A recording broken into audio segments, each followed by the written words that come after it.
So my alternator went out, and I can tell because I put a brand new battery in.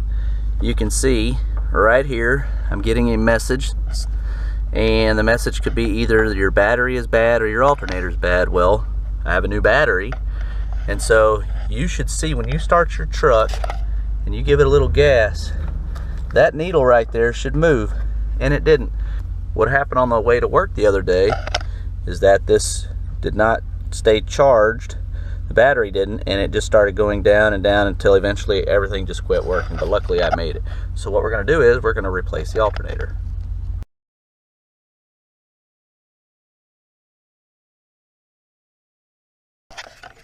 Okay, so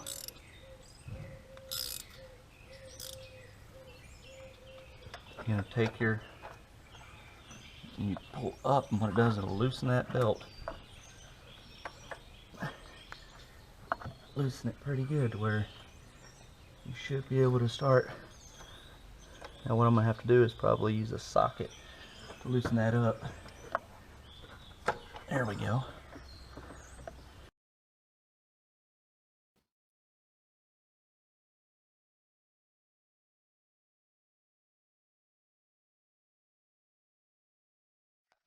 Okay, when you remove this, there's a locking tab right there.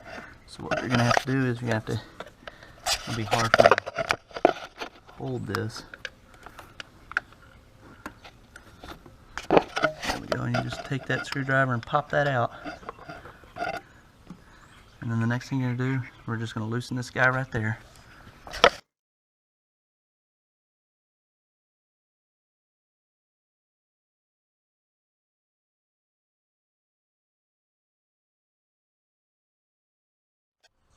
Alright, so I sprayed some WD-40 on there. So I'm taking this hammer, I'm just going to rotate that up. Now you might have to bang on it a little bit.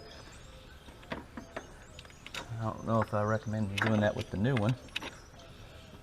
And then we're going to repeat the process over here on this side. Take your hammer.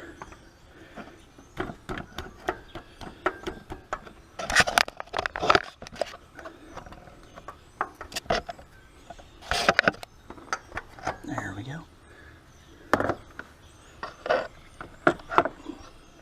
Grab it, remove it. Okay, so here's the new alternator. See, it slides in place here.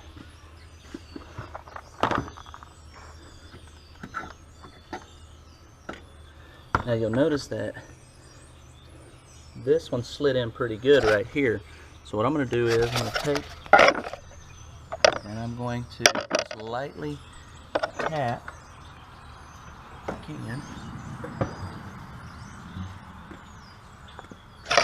camera here. I'm going to lightly tap this, maybe.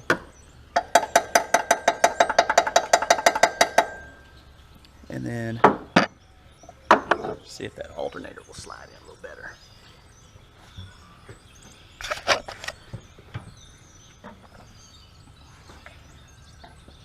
Oh yeah, there we go.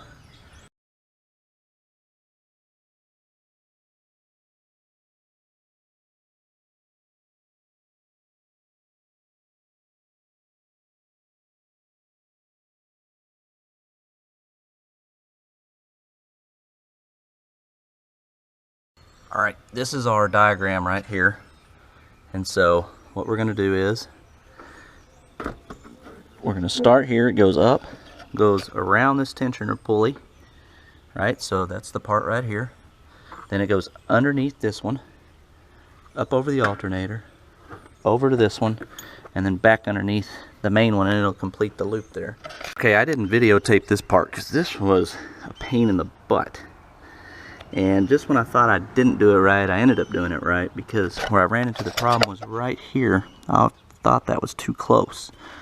But once I realized that I wasn't too close, then that fits the top left diagram, the GM 4.8 liter. And so I just use this 15 millimeter here, put it on here.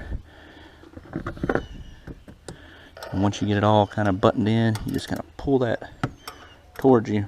And what that's going to do is it's going to allow the belt to fit, and this was actually the part right here that I ended up doing last. So we're done.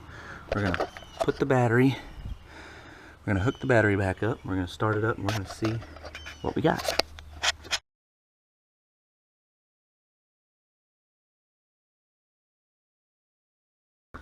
All right, everything's done, so let's see the moment of truth, see what happens here.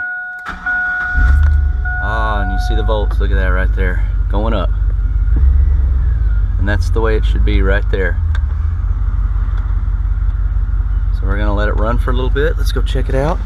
Let's make sure, yeah, it says change engine oil. I hate resetting that stupid thing. Plus I run synthetic in here, so I only change it every about 6,000 to 7,000 miles.